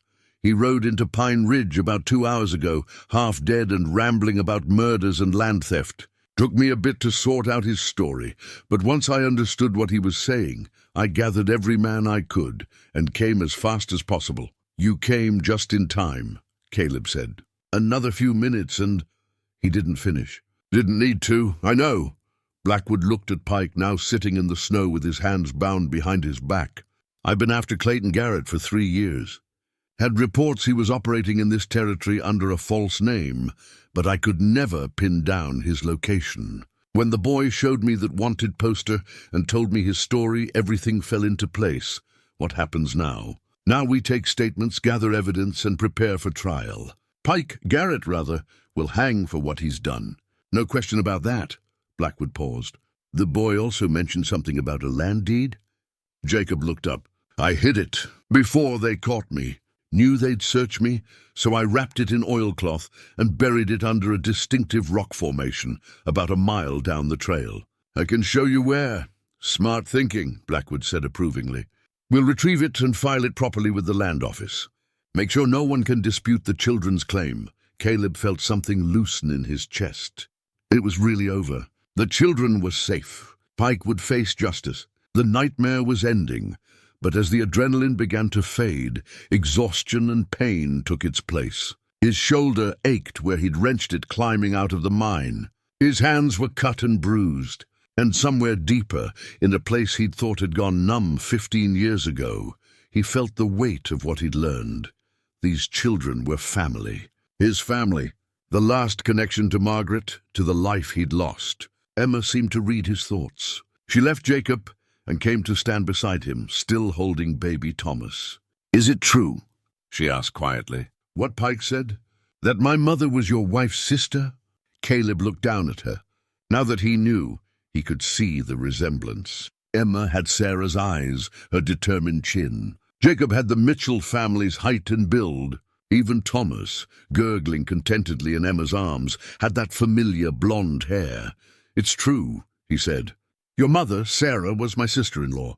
We were close once before—" He stopped, the old pain rising up. "Before my wife and daughter died. Sarah came to the funeral. She tried to help me, tried to pull me back from the edge. But I pushed everyone away. I left my post, sold everything, and came here to be alone. I didn't know she'd moved west. Didn't know she'd started a family. By the time I might have thought to reach out, I'd convinced myself I had nothing left to reach out for. So we really are your family," Emma said wonderingly. "You are. And I'm sorry. Sorry I wasn't there when your mother died. Sorry I didn't know about your father's trouble with Pike. Sorry it took a crisis to bring us together." Emma surprised him by taking his hand. "You came when we needed you most. That's what matters." Jacob had joined them, leaning heavily on a makeshift crutch one of the deputies had fashioned. "So what happens now?" he asked. "We've got the land but no house. No father to run things. I'm 16, but that's not old enough to manage a ranch on my own, not legally." It was a good question. The children had their land back, but they needed more than that. They needed stability, guidance, protection. Caleb found himself speaking before he'd fully thought it through. "You'll stay with me, all of you, until we can rebuild on your property, until Jacob's old enough to take over, until—" He paused, realizing what he was committing to. "Until you don't need me anymore." Emma's face lit up. "Really? You mean it?" "I mean it." Caleb looked at each of them in turn. "Your father wanted you to have a future. Your mother wanted you to have family. I can't bring them back, but I can make sure their wishes are honored. I can make sure you're taken care of." "Captain Stone," Marshal Blackwood interrupted gently, "I'll need formal statements from all of you, and I'll need to understand the full extent of Pike's crimes. Can we talk inside?" They moved into the cabin, which, despite the bullet holes and shattered windows, still felt warmer than the snow-covered ground outside. Blackwood took detailed notes as Caleb, Jacob, and Emma each told their part of the story. The marshal's expression grew darker as he heard about Pike's threats, the murder of James Holloway, the siege, and the revelation about the locket. "We'll need that locket as evidence," Blackwood said. "And the journal, if it survived." Jacob pulled the journal from inside his coat. "One of Pike's men tried to burn it like he ordered, but I'd already swapped it for a different book when I was playing dead. The real journal's right here." Blackwood took it carefully. "You're a resourceful young man. Your father would be proud. He taught me to think ahead," Jacob said quietly. "To always have a backup plan. I just wish—" His voice cracked. "I wish I'd been smart enough to save him." "No one could have saved him," Caleb said firmly. Pike had made up his mind. "What you did was survive, and you helped your sister and brother survive. That took more courage than most men ever show." Over the next hour they went through every detail. Blackwood was thorough, asking questions, clarifying timelines, making sure he had everything he needed for a solid case. When he was finally satisfied, he stood and shook Caleb's hand. "You did good work here, Captain. Not many men would have stepped up the way you did. I did what any decent person would do." "No," Blackwood said.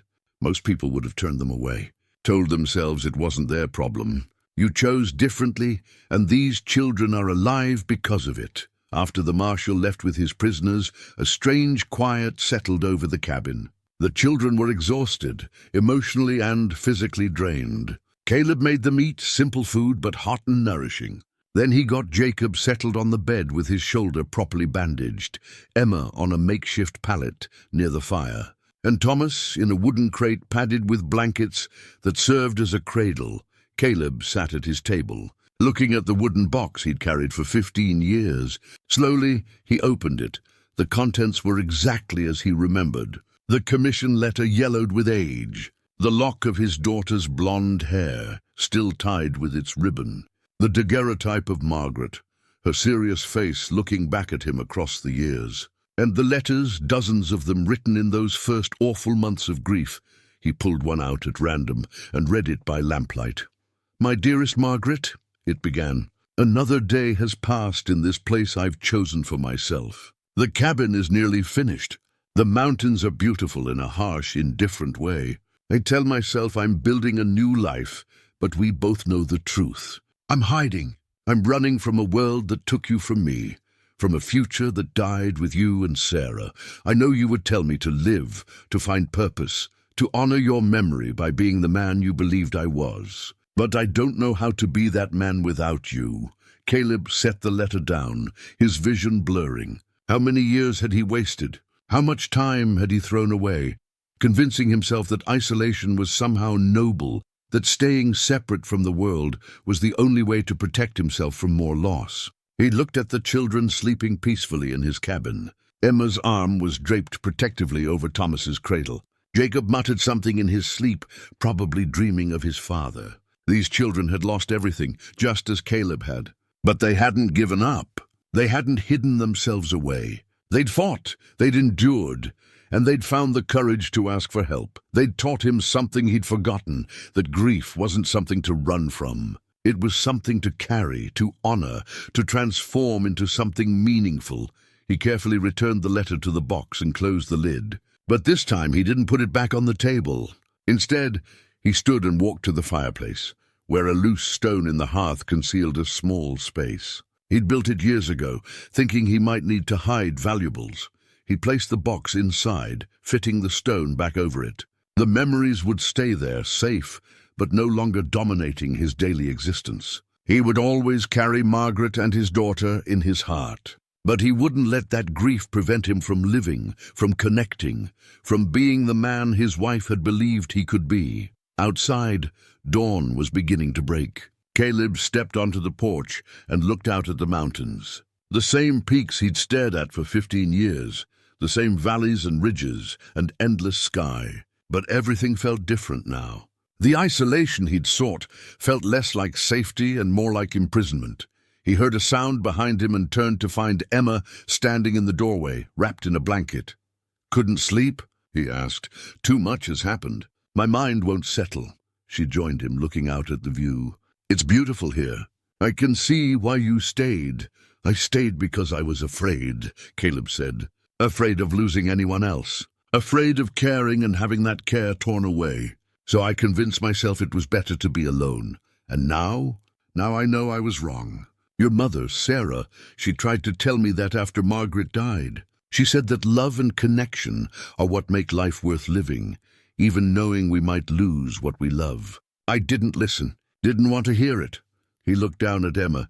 "But you and your brothers have shown me she was right. You've all lost so much, but you haven't given up on each other. You haven't stopped caring." Emma leaned against him, and Caleb put his arm around her shoulders. "My father used to say that family is what keeps us human, that without people to care for and care about, we're just surviving, not living. He was a wise man. He was. And he'd be grateful to you for saving us. We all are." They stood together in comfortable silence, watching the sun paint the mountains gold. Behind them, inside the cabin, Thomas began to cry, a healthy, demanding sound. Emma smiled and went to tend to him, moving with the practiced ease of someone who'd been caring for her baby brother for months. Caleb followed her inside and helped prepare a bottle. As he watched Emma feed Thomas, while Jacob slept peacefully, he felt something he hadn't felt in 15 years. Hope for the future. There would be challenges ahead. The cabin wasn't big enough for 4 people. They'd need to expand or build something new on the children's land. Jacob would need time to heal, both physically and emotionally. Emma would need support as she navigated being both child and caretaker. Thomas would need the kind of attention and care that came from a stable home, but they would face those challenges together. As a family, Caleb looked at the space where the wooden box had been, then at the children who now filled his home with life and noise and need. He'd spent 15 years trying to protect himself from pain by refusing to let anyone in. It had taken 3 orphans and a crisis to teach him that the real tragedy wasn't loving and losing. It was never loving at all. 3 days after Pike's arrest, word came that he'd tried to escape while being transported to the territorial capital. The attempt had failed, but in the struggle one of the deputies had been badly injured. Marshal Blackwood rode up to the cabin personally to inform Caleb and to warn him that Pike's trial would likely be delayed while the deputy recovered. "There's something else," Blackwood said, his expression grave. "Pike had more men than we thought. We arrested 6 with him that day, but we've learned he had at least 3 more working for him in town. They scattered when they heard about his capture, but my sources say they're regrouping, planning something." Caleb felt a chill that had nothing to do with the winter air. "Planning what?" "We're not sure. But Pike's men are loyal to him. He pays well, and he's got information on most of them that keeps them in line. They might try to break him out." Blackwood paused. "They might come after the witnesses, the children, you. Let them come," Caleb said flatly. "They'll find I'm ready. I can leave a deputy with you. At least until the trial." Caleb considered it, then shook his head. "A deputy would just be another target, and I'm not putting anyone else in danger. I'll handle it. Captain, I've handled worse odds before, Marshal. And I've got something now I didn't have then. Caleb glanced back at the cabin, where he could hear Emma teaching Jacob a song their mother used to sing. I've got something worth protecting. Blackwood left reluctantly, but not before providing Caleb with extra ammunition and a warning to be vigilant. Caleb took the warning seriously. He'd seen enough of Pike's operation to know the man inspired both fear and loyalty in his followers. If they were planning something, it would be soon. That night, Caleb sat the children down and explained the situation. He didn't sugarcoat it or hide the danger. They deserved the truth, so what do we do? Jacob asked. His shoulder was healing well, and some of the color had returned to his face, but he was still weak. We prepare. We stay alert.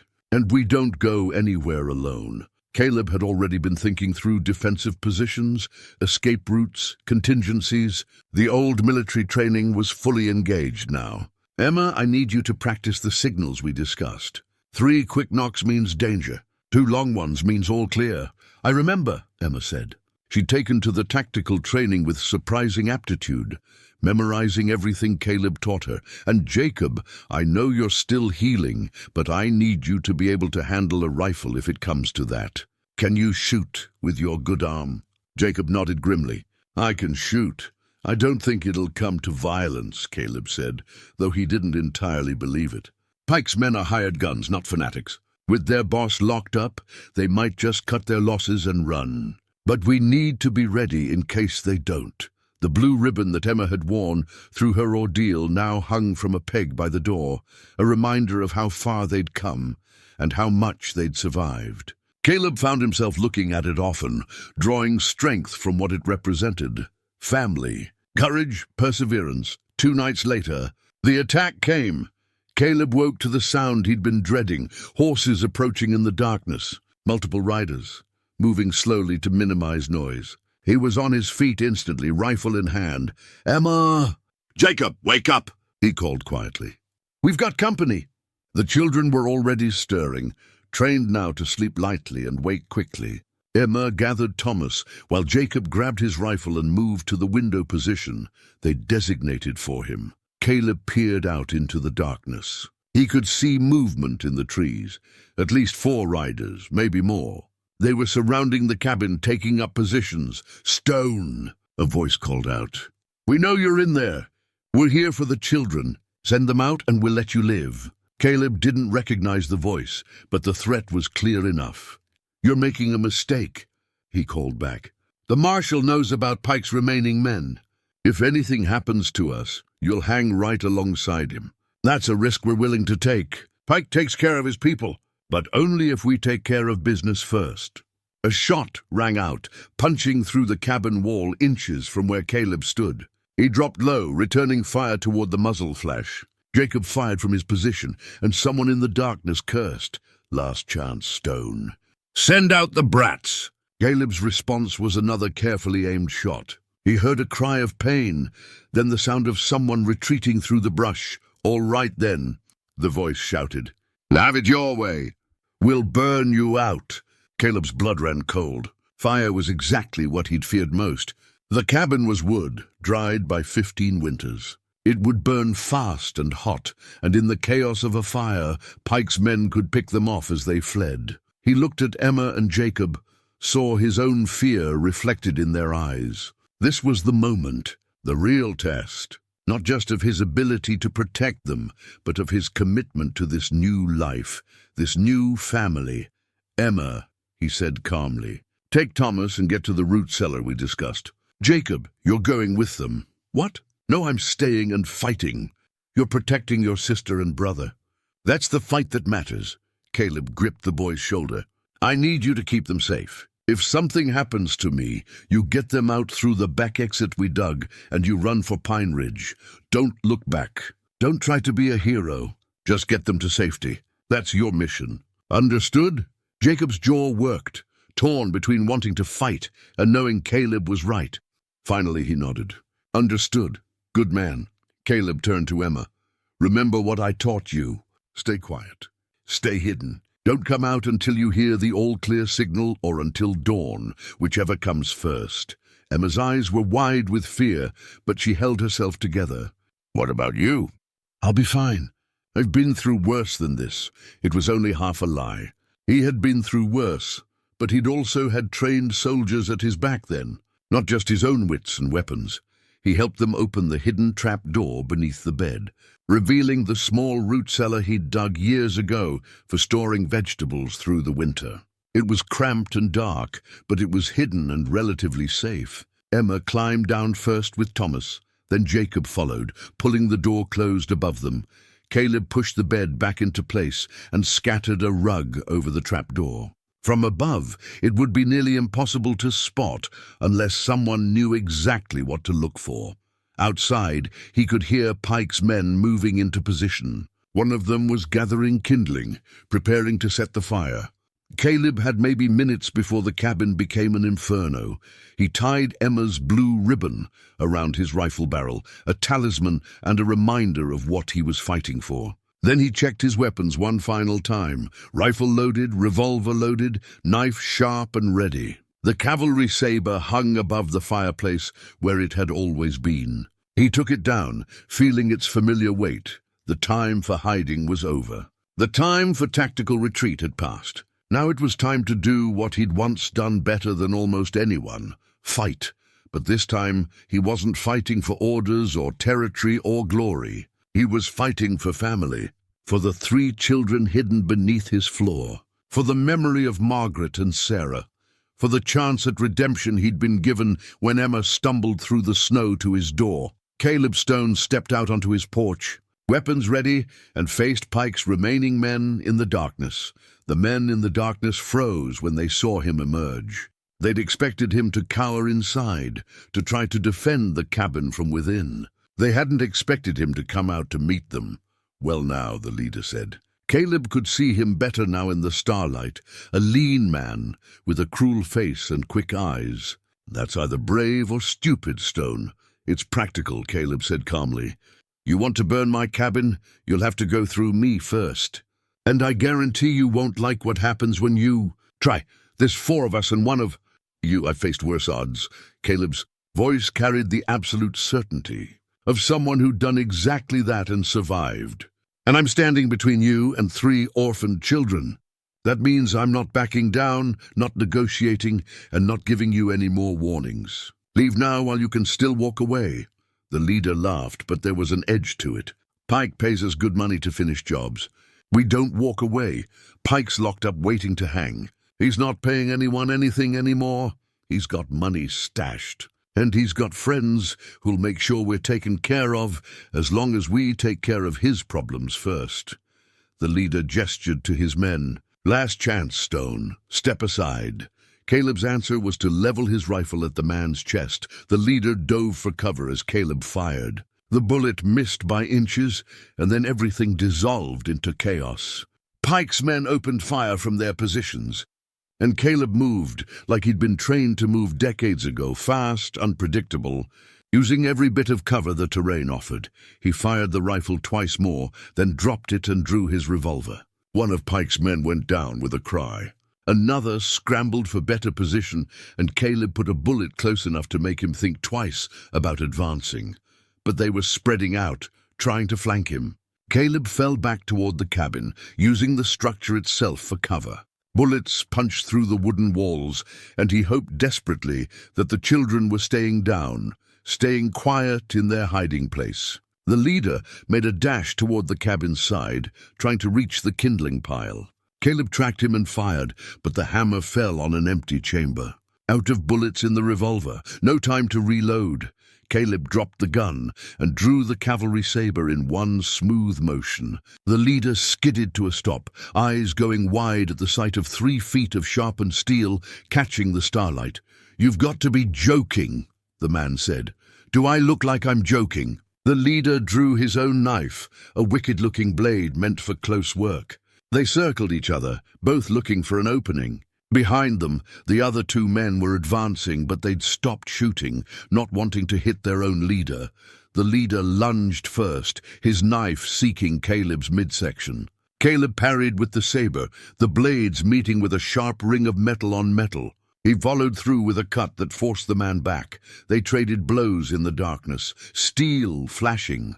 The leader was younger and faster, but Caleb had decades of experience and the absolute determination of a man protecting his family. Every move was economical, precise, drawing on training so deeply ingrained it had become instinct. The leader overextended on a thrust, and Caleb saw his opening. He swept the saber in a wide arc that caught the man's knife hand. The blade went flying, and the leader stumbled back, clutching his bleeding hand. Caleb leveled the saber at his throat. "Call them off now!" The leader looked past Caleb at his remaining men, then back at the blade pressed against his jugular. He could see his own death reflected in Caleb's eyes. "Stand down," he called out. "Stand down, damn it!" The shooting stopped. An eerie quiet settled over the clearing, broken only by the leader's labored breathing and the distant sound of wind through the pines. "Drop your weapons and get on your horses," Caleb ordered.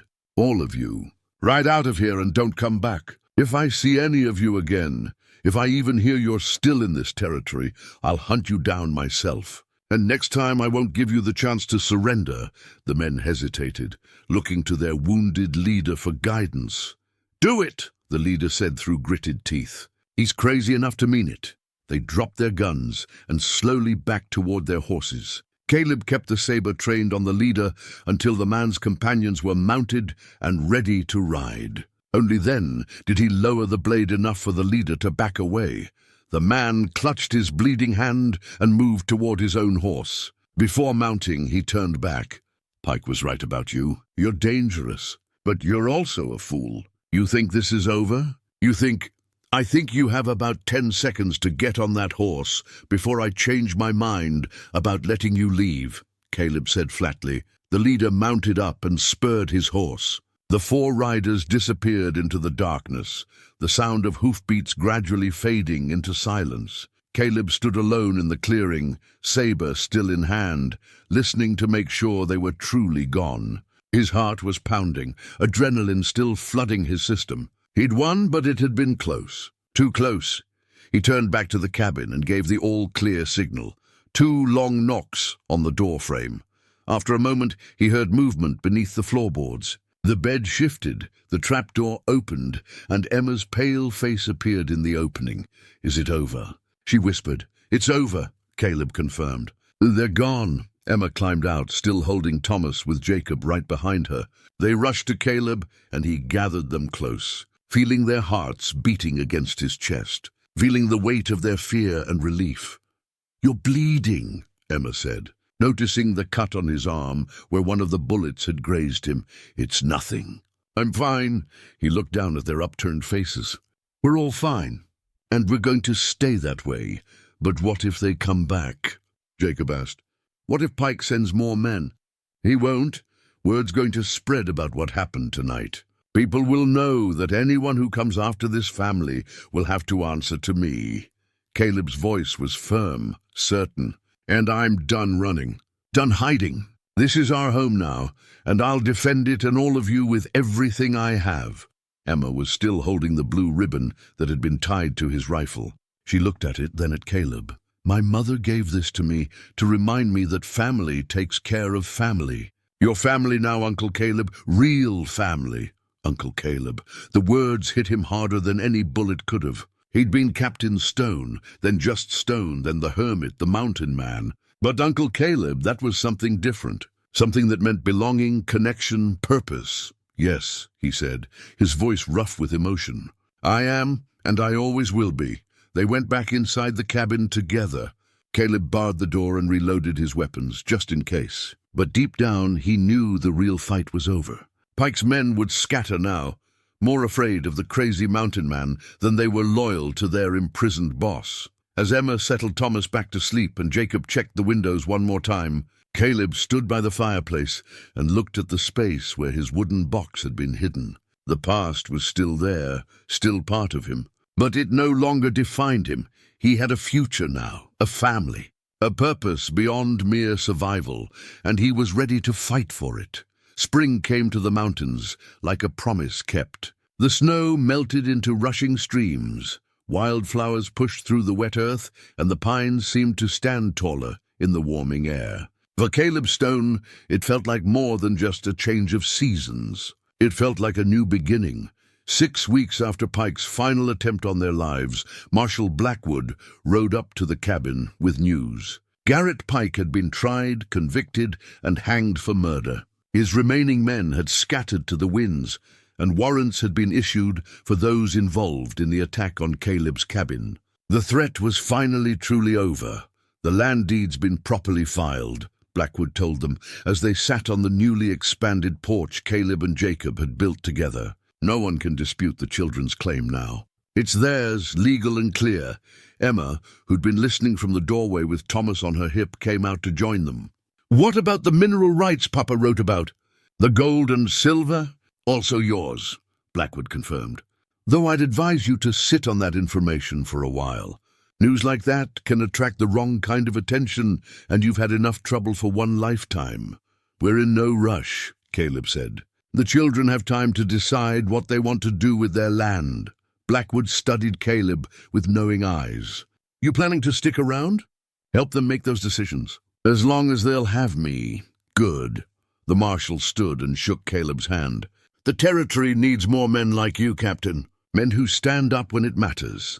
After Blackwood left, Caleb and the children stood together, looking out at the view. From here, they could see both Caleb's cabin and, in the distance, the valley where the Holloway property lay.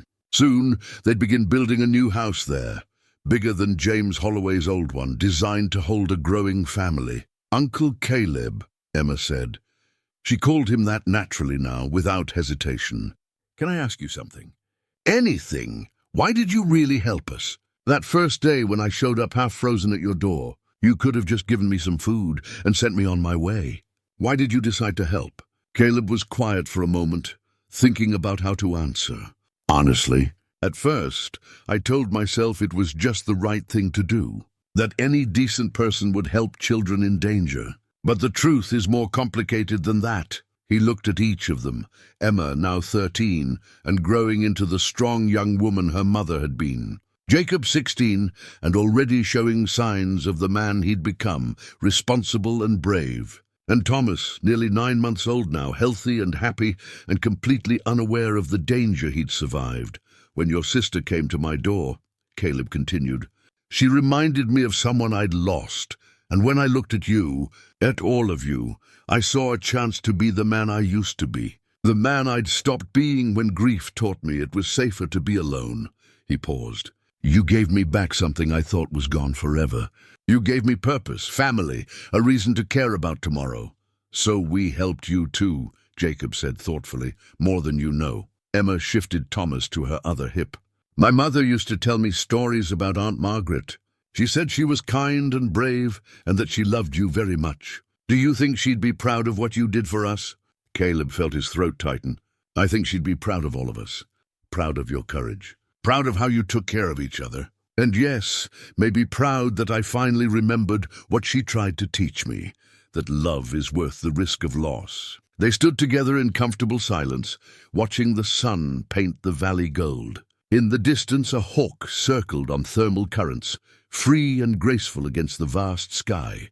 "We should start on the house soon," Jacob said, "before summer gets too hot for the heavy work." "Agreed," Caleb said.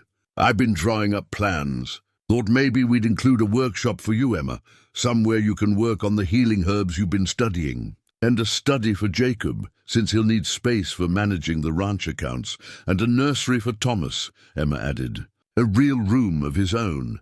Of course, they began discussing details, and Caleb felt a warmth in his chest that had nothing to do with the spring sunshine. This was what family sounded like: planning, dreaming, building toward a shared future. Later that evening, after the children were asleep, Caleb retrieved the wooden box from its hiding place in the hearth. He opened it one more time and looked at the contents: the commission letter, the lock of blonde hair, Margaret's photograph, and the letters he'd written in his grief. He took out one of the letters and read it again by lamplight. The words were painful, raw with loss. But they were also part of his story, part of the journey that had led him to this moment. Carefully, He added something new to the box, Emma's blue ribbon, which she'd given to him after the final confrontation, saying she didn't need it anymore because she had family to remind her now. He placed it beside the lock of hair, two symbols of two different times, two different families, connected by love and loss and redemption. Then he closed the box and returned it to its hiding place. The past would always be part of him, but it no longer imprisoned him. He'd learned to carry his grief without letting it crush him, to honor his memories without living in them. The next morning, Caleb woke to the sound of Thomas babbling and Emma laughing as she tried to feed him breakfast. Jacob was already outside, tending to the horses with the easy competence he'd developed over the past weeks. Caleb stood on the porch with his coffee, watching his family, and yes, they were his family now in every way that mattered, begin their day. The mountains rose around them solid and eternal. The valley spread below, green with spring growth and bright with possibility. He thought of the man he'd been when this story started, isolated, grieving, convinced that safety lay in separation. And he thought of the man he was now, connected, purposeful, willing to fight for the people he loved. A hand-carved wooden sign leaned against the porch railing, waiting to be hung at the entrance to the Holloway property. Jacob had carved it with Caleb's help, the letters deep and clear. Stone Family Ranch, not Holloway. Not just Caleb's or just the children's. Stone Family Ranch, acknowledging the bond they'd forged through crisis and courage, through loss and redemption. Emma came out to stand beside him, following his gaze to the sign. "Think Papa would approve?" she asked. "I think he'd be honored," Caleb said. "Your father wanted you to have a future, a legacy. We're building that together now." "Together," Emma agreed. "The way family should be." As the sun climbed higher, painting the world in shades of gold and green, Caleb Stone felt something he hadn't felt in 15 years. Contentment. Not the absence of pain, but the presence of joy, strong enough to carry the weight of memory. He'd come to these mountains to hide from life, but life, in the form of 3 desperate children, had found him anyway. And in saving them, he'd saved himself. Sometimes the bravest thing a person can do is let others in. Sometimes the strongest thing is admitting you need family as much as they need you. And sometimes the most profound healing comes not from isolation, but from connection. Caleb had learned all of this the hard way. But as he looked at his family, at the life they were building together, he knew every painful step had been worth it. The mountains would always be there, solid and unchanging. But they no longer represented retreat. Now they represented home. Not a place to hide, but a place to build. Not a monument to the past, but a foundation for the future. And that future, Caleb Stone thought, as he called the children together to begin their day, looked brighter than anything he'd dared to imagine.